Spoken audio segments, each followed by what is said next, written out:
watching the Learning Channel.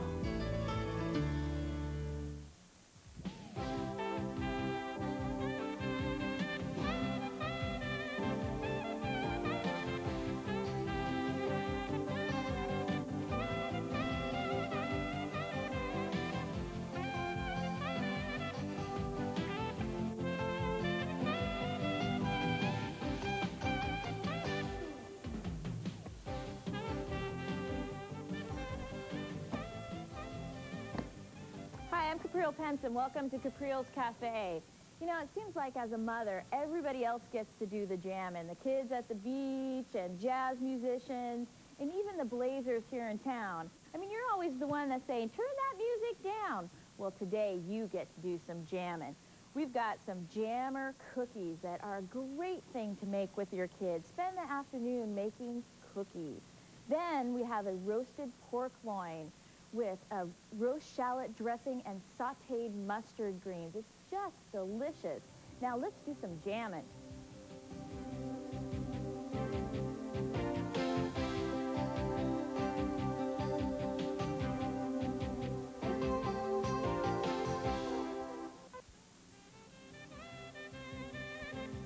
Coming up on Caprial's Cafe, pork roast with sauteed seasonal greens and shallot dressing. And just for fun, Caprial's jammer cookies. Now, Chef Caprial. All right, let's start jamming. We're going to work on our jammer cookies. Now, the first thing that you want to do is to make the dough. And it's so simple and so easy, and it goes together just in a matter of minutes. So, food processor, and then we need 2 cups of flour. And then about 3/4 of a cup of powdered sugar. And a pinch of salt, about half a teaspoon, and 1 egg. Now this is why this is so easy, because you just put it all in the bowl and you mix it together. Now you could use a mixer too, or do this by hand if you wanted to. And then a teaspoon of vanilla extract. Now here you could add almond extract or some orange zest or whatever you wanted to do to change this recipe would be fine. You could even add some ground almonds into the cookies and it would be great. So let's put the lid on. Let's see, I can never put this thing on, right? Now, when I turn this on, I turn it on very low at first because this is mostly dry ingredients in here and you'll get a face full of flour. So just turn it on low, and then you start to add your softened butter in pieces. And this will make it so that it mixes much easier. When I've done it where I've added the butter in the beginning and then turned on the machine, a lot of times the butter gets stuck underneath the blades. And you have to stop and start the machine a bunch of times and scrape down the bowl. This way you don't have to do that. And we just keep adding the butter, and what will happen is eventually, once I get the butter in, I'll turn this up, and a ball will form on top of the blades. And it'll just take a few minutes, and once the ball forms on the top of the blades, then this is done. And there it goes right there. Now, this is a pretty soft dough, and especially with the butter, if you're making this and the kitchen is warm, this may be too soft to handle. So if your dough is too soft to handle, put it in the refrigerator for about 30 minutes. And that'll make it much easier. It won't be as sticky. Now I have some dough that I put in the refrigerator earlier that's a little bit easier to work with. It's a little bit colder. And so this will be a lot nicer to roll because it can get kind of sticky. Also, if it's a little bit sticky, a little powdered sugar or a little flour in your hands would be fine. Just put this out of the way here. Now, I have some that I've already made some balls here. And this is where you can take these, make balls like this. Now, put this in the freezer and let the little balls freeze solid. Then you put those into a plastic bag, and then they go in your freezer, and they're ready for whenever you want to make cookies. And this is the part to have the kids help. Have them make the ball, and then they can put the thumbprint on, too. And so it's really a nice idea to get your children involved in cooking. You know, they get a little bit of instant gratification, and they learn how to make some cookies. So I'm just going to make some nice 1-inch balls. Now, if you want to make the cookies larger, you can. I know some people like those good-sized cookies, and you definitely can do that. You'd have a nice little well of jam right in the middle. But you can make them any size, smaller or larger, and they're great with ice cream. Really nice, light dessert in the summertime, or raspberry sorbet would be a nice thing to serve with these also. And they're a good gift. I like to take a little gift when I go to people's house. And if you already have these in the freezer frozen, you can just pop them out, let them defrost, and cook them right before you go, and you have some nice warm cookies to take to your friends. Now, we're going to take a little ramekin. You could use the bottom of a jar or the bottom of a glass if you want. Now, I'm just going to dip that in the sugar and press my balls down. Now, you make sure that you don't press them too far so that you still have enough thickness to make a nice well in there. So let's just press these down. Now, also, if it gets too sticky, just add a little bit more sugar to the bottom of the dish, and then that will help it from not sticking. And let's finish up the last of these guys here. Now, this is a great cookie to serve with a raspberry sorbet or even ice cream. And it's a nice, light summer dessert, especially if you have some frozen and ready to go. So once you get these patted, then now this is the part that my son Alex loves to do, and that's to put the well in with your finger. And, you know, he likes to do it, but actually my finger makes a bigger well so you get more raspberry jam. And even if your thumb sticks a little bit, go ahead and use the sugar to prevent that from sticking. And just make a nice deep well, but don't press all the way through, otherwise your cookie is going to explode jam out the bottom, and you don't want that. That'll make your sheet pan a mess. Now, I'm using raspberry jam, but a blackberry jam or a homemade jam would be absolutely great for these cookies. And you just need a little bit in the well, and you want to make sure that you don't get too carried away, because this jam will actually cook, and you don't want it to go over the top of the cookies. You just want it to stay in its little well. Now, while I'm doing this, what I usually do is I preheat the oven to about 350 degrees. So by the time that I'm finished done with the cookies, finished filling them, then it's nice and hot and ready to go. So let's just get these guys filled. Now, you could do like some raspberry and some blackberry. You could really vary this if you wanted to. You could even maybe make a little bit of chocolate ganache and put it in the middle of these, and then freeze that little bit of ganache, and then when it melts inside the oven with these cookies, that would be great. They'd be like little molten lava cookies. They'd be delicious. I love chocolate too. You could also add cocoa powder into the base of the cookie to make a chocolate raspberry cookie, which would be really good. And crystallized ginger too. So, this is the last one. Let's put these in the oven. And I have some that I've started already. So this is going into a 350 degree oven, and they'll bake for about 10 minutes or until they're golden brown. And you have these, which are nice and golden brown. Be careful when you eat these cookies. I know everybody's going to want to eat them as soon as they come out of the oven, but that jam is molten hot. It'll just burn your mouth so badly. So you just let them cool for a few minutes, and then onto a plate. And these are just such a nice way to spend an afternoon with your children, doing a little bit of jam, and you may even feel hip. Now, the recipe. All right, for my jam and cookies, 2 cups of flour, 3/4 of a cup of powdered sugar, 1 egg, 1 cup of unsalted butter. Now, usually I cube that up to make it easier to go in the food processor. 1 teaspoon of vanilla extract. You could also use orange or almond extract. 1/2 teaspoon of salt, and 1/3 of a cup of raspberry jam. Now, remember, you could use another flavor jam if you'd like. Now, next, we're going to work on our roast pork loin with sauteed mustard greens and a delicious roasted shallot vinaigrette.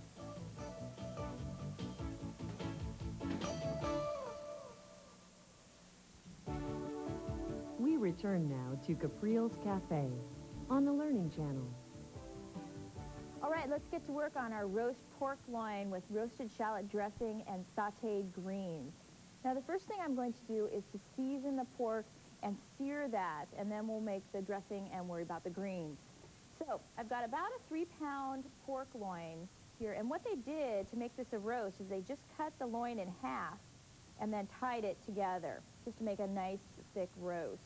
And I'll take lots of kosher salt, because this actually makes kind of a nice crust on the pork, and some ground black pepper. Now, you can use more if you want. Just season it to taste. And sometimes what I do is I add some fresh herbs onto the top of this, but not until I've seared it. because I don't want to burn the herbs and make them bitter. So that I put that in the pan when it goes in the oven. Now, once you've seasoned this, we want a really, really hot pan. We want this to be smoking hot, and should be pretty hot already. And we want that oil to literally smoke before we put this big piece of meat in here, because that will cool the pan down immediately. Now, when you put it in, let's get this out of the way. When you put it in, you want to put it away from you so that you don't splash yourself with oil. Now, I know I sing this song a lot, but do not touch this. Let it sear. What you want to do is make it caramelize, and that'll give it lots of great flavor. So let's let that sear, and we'll work on our dressing. Now, for the dressing, I roasted some shallots, and all you do to roast shallots is to put them in a pan, and if they're larger, what I do is I cut them in half, just so that they're all about the same size. Make sure they're peeled and take any of the cores off. Then a little bit of olive oil, about a quarter cup to an eighth of a cup. And you just basically want to make them be nice and moist when they cook, because they don't have the hole on them like garlic, so they need a little bit of protection. And then this just goes in a slow oven, about 300 to 250 degrees, and just until they're nice and soft. And these are some that I pre-roasted, and they're just nice and soft and sweet and very, very mild. A great addition to lots of things besides dressing. Now let's check our roast and see how that's doing as far as searing. And actually, that could go just a little bit longer and be a little bit browner. So you really, really make sure that you don't touch this and that it's on a very high heat. So I'm just going to let that go for a few more minutes. Now, for the shallots, for the dressing, I'm just going to rough chop them. I like them in kind of big pieces so that you get a nice bite of sweet shallot. And you just want to chop those up. Be careful, because sometimes the outside can be a little bit crispy. And you want to make sure that it doesn't get too brown. You want them to stay nice and soft. And just chop those. You can use more shallots if you want. I could use lots of shallots in this dressing and be very happy. Into the bowl. Then about a tablespoon of Dijon mustard. This is going to give it some nice flavor and also keep it a little bit thicker than if we weren't going to use mustard. It's actually a thickening in vinaigrette. And then a couple cloves of garlic that I've chopped. Now, these are chopped finer so that you don't get a big bite of garlic. And sherry vinegar. It's a nice mild vinegar, about 3 tablespoons worth. And let's give that just a quick stir here. And let's check our roast one more time. Now, this is a little bit better, and we'll put it on this side. Now, I want to make sure that I evenly sear this roast before it goes in the oven. Also, you could sear this in the oven. Sometimes I'll do that. I'll put my pan in a 450-degree oven, put a little bit of oil in it, and let it get smoking hot in the oven.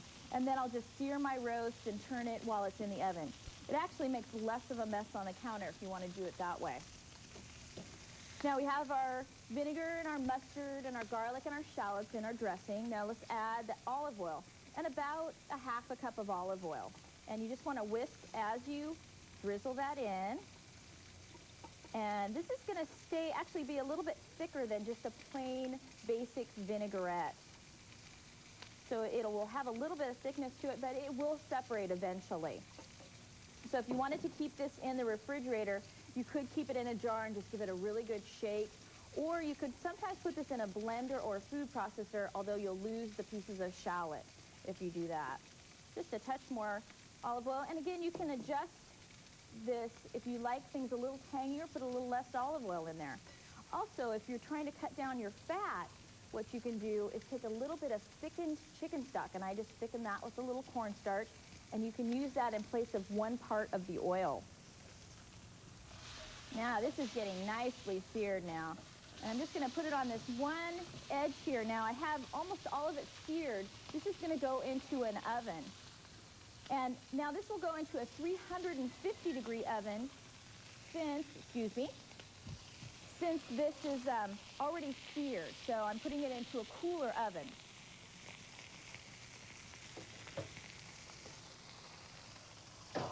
Now, I'm going to bake this for about 45 minutes or until it comes to an internal temperature of 150 degrees. So while that's cooking, I'm going to heat up my pan for the greens while we finish our vinaigrette. Now let's just turn that down. Now, we've got all our oil in here and we need to season that. So let's put some kosher salt. And if you were having guests over and you were worried about trying to do all of this at the last minute, you definitely could make this vinaigrette ahead of time if you wanted to.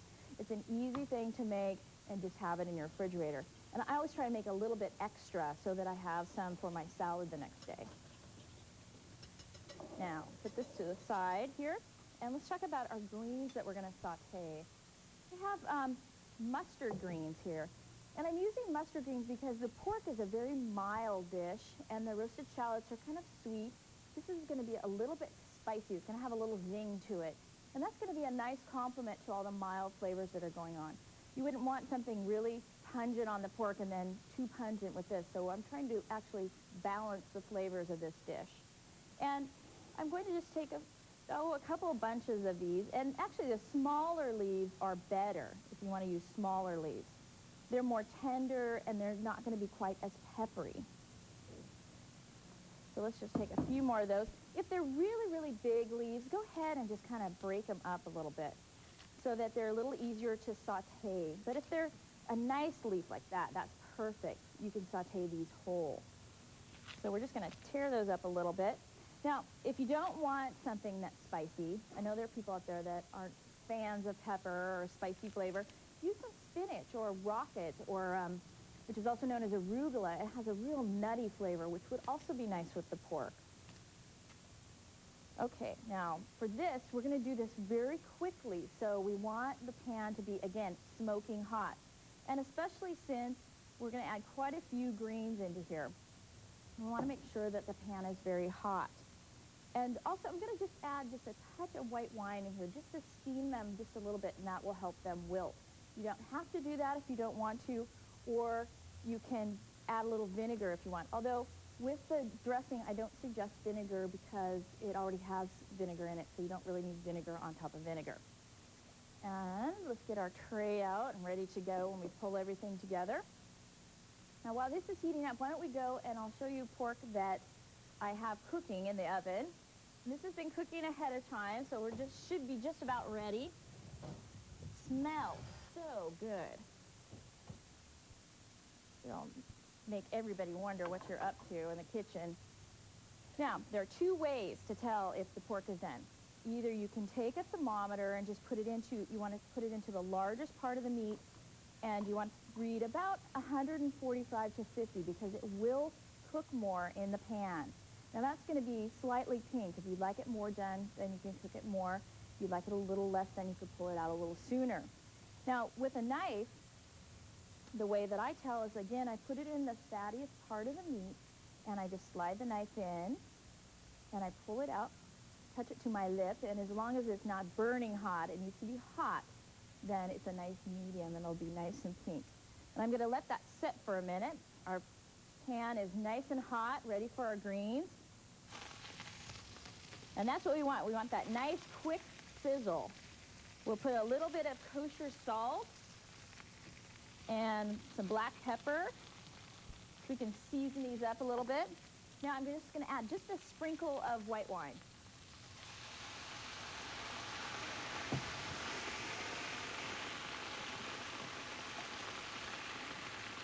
Now, this is just going to slightly wilt these greens.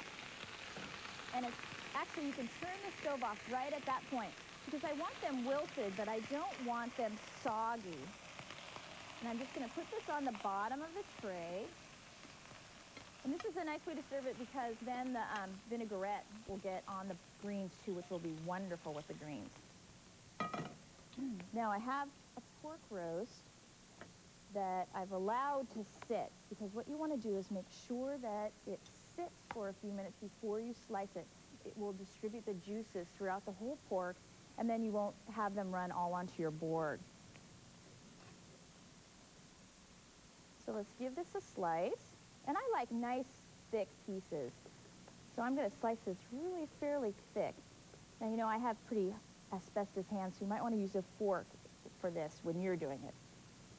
And I like to leave a little bit of this uncut, because what that will do is then, if people don't eat all of the roast, it's ready to go into the refrigerator for leftover sandwiches, which is great. Then your vinaigrette over the top, and you're ready to serve this wonderful pork dinner with roasted shallot dressing and sauteed mustard greens. Now, here's the recipe. For our roast pork with the roasted shallot dressing and sauteed greens, you'll need a 3-pound pork roast, 1 tablespoon of olive oil, salt and pepper to taste. For our roast shallot dressing, you'll need 1 tablespoon of olive oil, 8 whole shallots peeled, 3 tablespoons sherry vinegar, 2 cloves of garlic chopped, 1 tablespoon Dijon mustard, 1/2 cup olive oil, salt and pepper to taste. Now for sauteing the greens, you'll need 1 teaspoon of olive oil, 2 bunches of mustard greens, or whatever greens you care to use. Now we finished our roasted pork loin with the sauteed greens and the roasted shallot dressing, and I garnished that with a little bit of diced red pepper just to give it a little bit of color, and it makes it so much more pleasing to the eye. But boy, does it smell good with the dressing and the sauteed greens. And I paired that with an Oregon Pinot.